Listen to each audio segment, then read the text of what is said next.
చరిత్రలో ఈరోజు ఛానల్కి స్వాగతం. భారత స్వాతంత్ర సంగ్రామంలో ఒక కీలక ఘట్టంగా నిలిచిన సంఘటన చిట్టాగాంగ్ ఆయుధగార దాడి.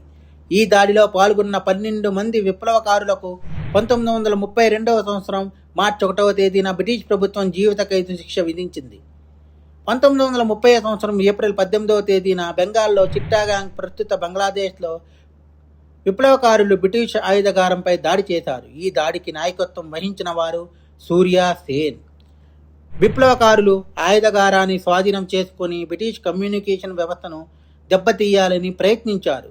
దాడి అనంతరం అనేక మంది విప్లవకారులు అరెస్టు అయ్యారు. 1932 సంవత్సరం కోర్టు 12 మంది విప్లవకారులకు జీవిత ఖైదు శిక్ష విధించింది. ఈ శిక్షలో భాగంగా వారిని అండమాన్ సెల్యులర్ జైలు వంటి దూర ప్రాంతాలకు తరలించారు.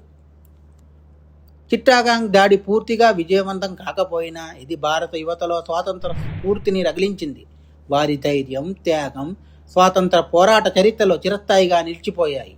1932 సంవత్సరంలో వచ్చిన ఈ తీర్పు బ్రిటిష్ ప్రభుత్వ కఠిన వైఖరికి చూపించినప్పటికీ విప్లవకారులు ఆత్మస్థైర్యాన్ని తగ్గించలేకపోయింది.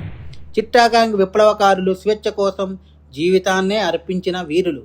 మా కంటెంట్ మీకు నచ్చినట్లయితే లైక్ చేయండి, షేర్ చేయండి, సబ్స్క్రైబ్ చేయండి. మా ఛానల్ యొక్క నోటిఫికేషన్ మీ వరకు అందాలంటే కింద కనబడుతున్న బెల్ ఐకాన్ని ట్యాప్ చేయండి. Thank you. జై హింద్.